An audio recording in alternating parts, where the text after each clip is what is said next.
Hello बच्चों। आज maths for class 10th में हम सीखेंगे कोऑर्डिनेट ज्योमेट्री। क्लास 9th में भी आपने ये टॉपिक पढ़ा है जिसमें इंट्रोडक्शन था, जिसमें आप एक्स वाई प्लेन पे दो एक्सेस ड्रॉ करते थे, एक्स एंड वाई, और वहाँ पर हम किसी पॉइंट को लोकेट करते थे। तो इसी कंटिन्यूटी में इसमें 10th क्लास में हम सीखेंगे डिस्टेंस बिटवीन टू पॉइंट्स, जबकि उसके कोऑर्डिनेट्स गिवन है और दो पॉइंट्स को मिलाने वाली कोई लाइन है या लाइन सेगमेंट है, तो उसे कोई एक पॉइंट एक पर्टिकुलर रेशियो में डिवाइड करता है, उसके कोऑर्डिनेट भी निकालना सीखेंगे, जिसको शॉर्ट में सेक्शन फार्मूला भी कहते हैं। तो ठीक है, एंजॉय कीजिए।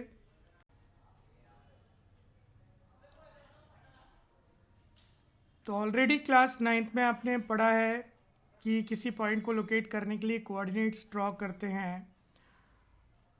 तो जब भी कोई एक्स वाई प्लेन होता है, कोई भी एक्स एक्सिस है, वाई एक्सिस है, उसमें कोई पॉइंट को जब हम लोकेट करते हैं, यहाँ सपोज एक पॉइंट है P और यहाँ पर इसके कोऑर्डिनेट एक्स कॉमा वाई है, तो आप एक बात नोट करेंगे कि वाई एक्सिस से ये जो डिस्टेंस है, परपेंडिकुलर डिस्टेंस, क्या ये एक्स कोऑर्डिनेट के बराबर होता है, और एक्स एक्सिस से जो परपेंडिकुलर डिस्टेंस है, क्या ये वाई कोऑर्डिनेट के बराबर होता है।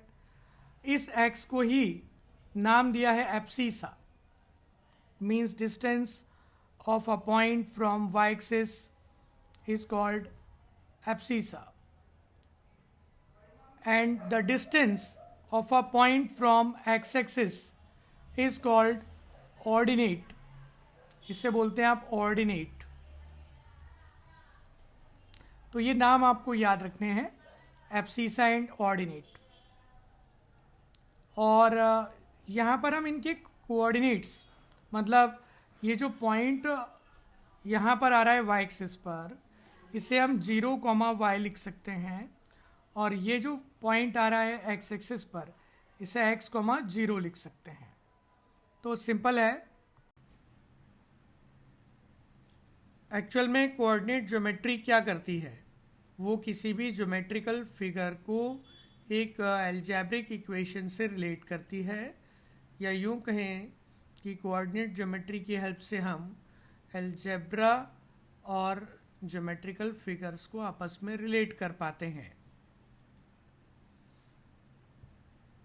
In fact, coordinate geometry has been developed as an algebraic tool for studying geometry of figures. और ऐसा भी हम कह सकते हैं कि it helps us to study geometry using algebra and understand algebra with the help of geometry. तो coordinate geometry के डेवलपमेंट के बाद ही इसे बहुत वाइडली यूज़ किया गया फिजिक्स, इंजीनियरिंग, नेविगेशन, इन सब में, क्योंकि वहाँ पर हम जब प्रोग्रामिंग करेंगे और कोई एल्जेब्रिक इक्वेशन या फार्मूला लिखकर हम किसी फिगर को रिलेट कर सकते हैं या ड्रॉ कर सकते हैं। ठीक है, इस चैप्टर में हम पर्टिकुलरली कोई भी दो पॉइंट्स हैं कोऑर्डिनेट एक्सिस पर, तो हम उनके बीच का डिस्टेंस निकालना सीखेंगे, मतलब डिस्टेंस फार्मूला ड्राइव करेंगे, और साथ में सेक्शन फार्मूला भी डिराइव करेंगे। सेक्शन फार्मूला क्या होता है कि कोई भी एक लाइन सेगमेंट है, और उसके बीच में कोई एक पॉइंट है जो लाइन सेगमेंट को एक फिक्स रेशियो में डिवाइड करता है, तो उस पॉइंट के कोऑर्डिनेट्स भी हम फार्मूले से कैलकुलेट कर सकते हैं या फाइंड कर सकते हैं, है ना। आपको एग्जांपल से और बता दूं कि जैसे हमने linear equation in two variable ये पढ़ा, आपने जब इसका एक्स वाई प्लेन पर ग्राफ ड्रॉ किया तो क्या आया था, स्ट्रेट लाइन। तो आपने क्या किया, मतलब ये एल्जेब्रिक इक्वेशन को एक फिगर से रिप्रेजेंट किया, या एल्जेब्रिक इक्वेशन जितनी भी होती हैं वो किसी ना किसी ज्योमेट्रिकल फिगर को रिप्रेजेंट करती हैं। इसी प्रकार से यदि मैं कहूँ कि y² = है ना, 4ax ऐसा कुछ इक्वेशन है। तो ये एक पैराबोला को रिप्रेजेंट करती है। तो ऐसे बहुत सारी अलग अलग टाइप की जो इक्वेशंस हैं वो अलग अलग ज्योमेट्रिकल शेप्स को रिप्रेजेंट करती हैं। इन दोनों को कनेक्ट करने का काम कोऑर्डिनेट ज्योमेट्री करती है। तो डिस्टेंस बिटवीन टू पॉइंट्स निकालने का जो बेसिक है वो है पाइथागोरस थ्योरम। अब जैसे कि यहाँ ए और बी दो पॉइंट्स हैं, मतलब इनके बीच का डिस्टेंस आपको फाइंड करना है, तो आप यहाँ पर पाइथागोरस थ्योरम लगाते हैं। ये आप सभी को ठीक है पता है। यहाँ पर मैं इसको पी पॉइंट नाम दे रहा हूँ।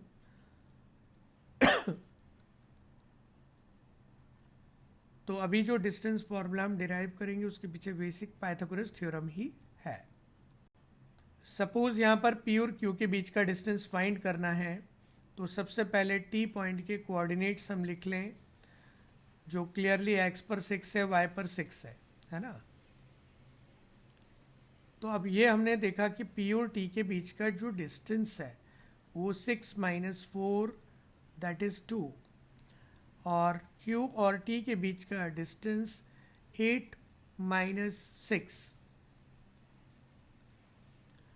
अब यहाँ से यदि परपेंडिकुलर और बेस मिल गए 2 2, तो पी क्यू पाइथागोरस थ्योरम से निकाल सकते हैं।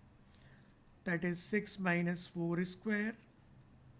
मैं ऐसा ही इसलिए लिख रहा हूँ कि आपको फॉर्मूला ऐसा समझ में आएगा। ठीक है। अब एक्चुअल में जो 6 है, मतलब जो कोऑर्डिनेट्स दिए थे उनको हम नाम दे सकते हैं x1 y1 x2 y2, है ना। तो आप देख रहे हैं 6x2 है और 4x1 है। तो क्या मैं यहाँ पर x2 माइनस x1 का स्क्वायर, यहाँ पर y2 माइनस y1 का स्क्वायर, क्योंकि y2 मतलब 8, y1 मतलब 6, तो इस तरह से हम फाइंड कर सकते हैं। तो ऑब्वियसली ये तो दिख ही रहा है, 2 स्क्वायर प्लस 2 स्क्वायर का रूट, ऐसे ये हम फाइंड कर लेंगे कैलकुलेट करके। ये एक फॉर्मूला मुझे मिला कि यदि coordinates x1 y1 x2 y2 हैं, तो हम distance formula x2 minus x1 square plus y2 minus y1 square लगा सकते हैं। This is distance formula. इसी को और क्लियर आप यहाँ पर देख लें। जब हम t के कोऑर्डिनेट्स लिखेंगे तो this is x1, this is x2, this is y1, यहाँ पर ये जो है ये y1 है, ये y2 है। तो इसके जो कोऑर्डिनेट्स हैं वो x2 y1 आते हैं। तो जब हम डिस्टेंस देखते हैं तो ये x2 माइनस x1, ये वाला डिस्टेंस y2 माइनस y1, और ये हमें निकालना है। तो ऑब्वियसली पाइथागोरस थ्योरम से P Q is equal to under root of x2 minus x1 P T plus y2 minus y1 whole square, ये एक फॉर्मूला हमें मिल गया।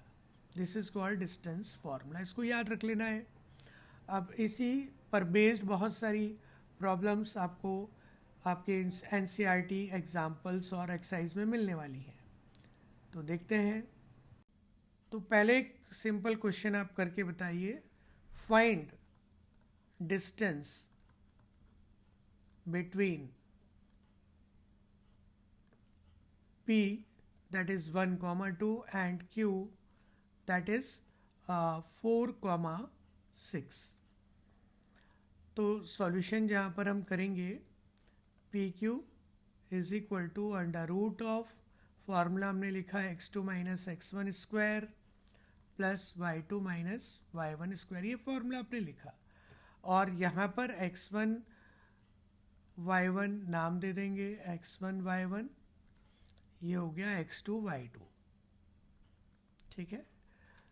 Obviously x2 is 4, x1 is 1, y2 is 6 and y1 is 2।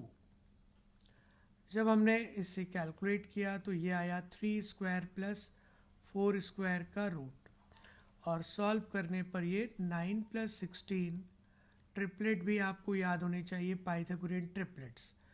तो ये solve होने के बाद आ जाएगा 5। तो ईजिली ये सॉल्व कर सकते हैं डिस्टेंस बिटवीन 2 पॉइंट्स। तो देखिए एक क्वेश्चन आपके सामने है, यहाँ पर 3 पॉइंट्स गिवन है, क्या ये ट्राइंगल बनाते हैं, और यदि ट्राइंगल बनाते हैं तो किस तरह का ट्राइंगल बनाते हैं ये पूछा है। तो ट्राइंगल कितने टाइप के होते हैं, total we can say 6 types के होते हैं। इसमें आप या तो इक्विलेटरल, आइसोसेलस, स्केलन, या फिर right angle triangle, acute angle triangle, obtuse angle triangle, मतलब इन कैटेगरीज में आप इसको बता सकते हैं। तो बेसिक यही है कि आपको डिस्टेंस फॉर्मूला यूज़ करना है यहाँ पर 3 बार। आपने यहाँ नाम दे दिए इन पॉइंट्स को, सपोज ए, बी, सी, इसको x1 y1, x2 y2, x3 y3 ऐसा आपने एज्यूम कर लिया।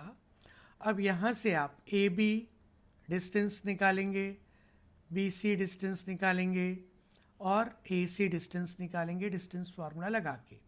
तो ऑब्वियसली ए और बी की बात कर रहे हैं, तो ये -2 -3 स्क्वायर प्लस y2 - y1 से -3 - 2 स्क्वायर और इसका रूट। आप ऐसा ही लिखा रहने दीजिए, 5 स्क्वायर प्लस 5 स्क्वायर, ये आप 25 + 25 ऐड करेंगे तो 50 आ जाएगा। BC के लिए 3 मतलब x2 - x3 - x2, 2 - -2, 2 - -2 प्लस हो गया, फिर 3 - -3 प्लस होके ये 6 आ गया। तो आपने देखा यहाँ पर 4 का स्क्वायर 16 और 6 का स्क्वायर 36, ऐड करने पे आया 52। फिर आपने ए से सी के बीच में, ए से सी के बीच में x3 - x2, तो ये आया 2 - 3 का स्क्वायर, देन 3 - 2 का स्क्वायर।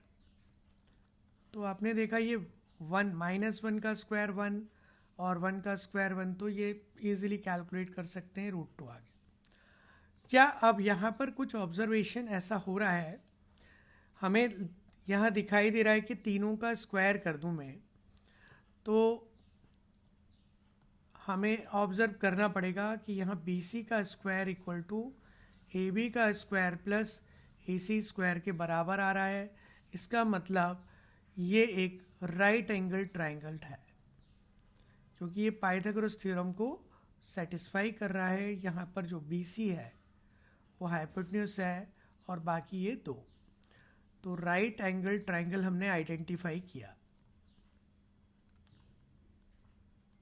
बेसिक कंसेप्ट ये है कि यदि 2 साइड का सम तीसरे के बराबर जाए तो वो कॉलिनियर होते हैं, एक ही लाइन पर होंगे, है ना। एक ही लाइन पर कब हो सकते हैं, जब ऐसे कुछ पॉइंट्स हों, मतलब ABC टाइप के हों, है ना। जो सबसे बड़ा है जैसे BC है, तो मैंने इसको BC लिख दिया और A कहीं बीच में। यदि इन दोनों का सम तीसरे के बराबर आता तो कॉलिनियर होते हैं, अदरवाइज ट्राइंगल बनेगा।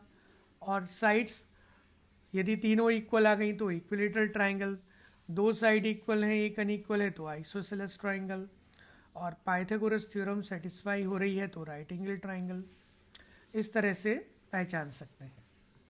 अगेन जो नेक्स्ट क्वेश्चन आपके सामने है उसमें 4 पॉइंट्स आपको दिए हैं और बताना है कि ये स्क्वायर के कोऑर्डिनेट्स हैं, स्क्वायर के कॉर्नर्स के कोऑर्डिनेट हैं। तो ठीक है, ये भी इजीली आपको क्या करना पड़ेगा, सेम प्रोसेस, आप इन पॉइंट्स को A, B, C, D ऐसे नाम दे दें, और AB, BC, CD and DA, ये ऐसे 4 आपको डिस्टेंस अलग अलग निकालने पड़ेंगे। ओके, तो ये क्या आ रहा है आप चेक कर लेते हैं जरा। डिस्टेंस फॉर्मूला आप लगाते जाएं, साइन का ध्यान रखिए, -4 माइनस 2 बार आ गया तो प्लस हो गया और उसका स्क्वायर, 4 माइनस माइनस 1, तो ये प्लस हो गया उसका स्क्वायर। ऐसे डी और ए के बीच में -4 माइनस वन डायरेक्ट भी फिर आप कर सकते हैं ये 4 माइनस 7। ठीक है, तो सॉल्व करके हमने क्या देखा, तो सॉल्व करने पर इजीली आप देख सकते हैं चारों साइड्स इक्वल आ गई हैं। लेकिन चारों साइड इक्वल तो रोम्बस की भी होती हैं, तो ये रोम्बस भी हो सकता है, लेकिन यदि स्क्वायर प्रूफ करना है तो डायगोनल्स भी इक्वल होना ज़रूरी है, तो वो भी हम चेक करें। हाँ, तो डायगोनल्स भी हमें चेक करनी पड़ेंगी। जैसे ए बी सी डी हमने चारों साइड्स तो इक्वल बताई दी, अब ए से लेके सी और बी से लेके डी ये डायगोनल्स भी जब इक्वल होंगी तभी वो स्क्वायर प्रूफ हो पाएगा। तो ये सब फिगर की प्रॉपर्टीज़ तो आपको पहले से ही पता है ना। चारों साइड इक्वल हैं तो रोम्बस होता है, और डायगोनल्स भी इक्वल हैं तो स्क्वायर होता है। तो ये भी हम चेक कर लेते हैं। यहाँ से हमने देखा ये -1 माइनस, तो -2 का स्क्वायर आएगा, डायरेक्ट लिख सकते हैं -1 -7 मतलब -8, इसका स्क्वायर आएगा। तो 4 और 8, 4 और ये 64, ऐसा √68 ये आएगा। इधर हाँ, यहाँ दूसरा देखें बी और डी के बीच का, तो -4 माइनस, तो ये -8 का स्क्वायर आ जाएगा, और 4 -2 2 का स्क्वायर आ जाएगा, लाइक दिस। ये भी वही √68 आ जाएगा। तो डायगोनल्स भी इक्वल आ गई, इसका मतलब ये स्क्वायर है, ये प्रूफ हो गया। अब बहुत सारे क्वेश्चंस बनाए जा सकते हैं, बस आपको जो ज्योमेट्रिकल कंडीशन है और वहाँ डिस्टेंस फार्मूला फिट करना है। जैसे कोई बोल रहे हैं कि find a relation between x y such that point x comma y is equidistant from 7 1 and 3 5। तो अकॉर्डिंग टू ज्योमेट्रिकल कंडीशन हमें इक्वेशन बनानी है। इन पॉइंट्स को नाम दे सकते हैं, इसको ए नाम दिया, इसको बी नाम दिया, इसको पी नाम दिया। तो अकॉर्डिंग टू क्वेश्चन क्या हुआ कि ए से लेके पी का डिस्टेंस एंड बी से लेके पी का डिस्टेंस इक्वल है, मतलब डिस्टेंस फार्मूला क्या लगेगा, यहाँ से x -7 का स्क्वायर प्लस y -1 का स्क्वायर, ऐसे ही x -3। ये ध्यान रखना है कि जैसे ये किसी एक पॉइंट के कोऑर्डिनेट्स आगे लिख रहे हैं तो उसी के आगे रहेंगे, जैसे x -3 तो y -5। सीक्वेंस चेंज नहीं होनी चाहिए। वैसे यहाँ स्क्वायर आता है तो इसकी दिक्कत नहीं है, क्योंकि A P equal to B P है, इसका मतलब A P square equal to B P square भी होगा, और इस तरह से हमने रूट हटा दिया है। अब बस इसको सिंप्लीफाई करना है, तो ये होल स्क्वायर सारे के सारे ओपन करने पड़ेंगे और उसे सिंप्लीफाई करके लिखते हैं। तो यहाँ मतलब ऐसा है कि जब आप तीन पॉइंट्स को इनको आपने इक्वी डिस्टेंस ऐसे मिलाया तो हमें यहाँ से एक रिलेशन मिला x -y -2 = 0। ये हमारा आंसर है। मतलब आपको एक रिलेशन बना के बताना था, या कोई एल्जेब्रिक इक्वेशन यहाँ पर बन जाएगी। अब उन्होंने स्पेशली y एक्सिस पर एक पॉइंट पूछा है जो a और b से इक्वी डिस्टेंट हो। तो अगेन हमने जो अभी काम किया वैसे ही करना पड़ेगा कि y एक्सिस पर एक पॉइंट को हमने एज्यूम कर लिया, इट विल बी 0, y, और इसे हमने p नाम दे दिया, p पॉइंट है ये कोई, और a और b तो गिवन है। तो आपको क्या करना पड़ेगा अकॉर्डिंग टू क्वेश्चन, यहाँ पर AP is equal to BP, और इसका स्क्वायर भी इक्वल होगा जैसा अभी किया हमने, और स्क्वायरिंग इसलिए किया कि रूट नहीं लगाना पड़ेगा। तो अब हम जैसे P पॉइंट को 0 -6 x2 -x1 y2 -y1, और फिर ऐसे ही बिल्कुल 0 -4 तो +4 हो जाएगा, और y -3। अब इसे सिंप्लीफाई कर लेंगे,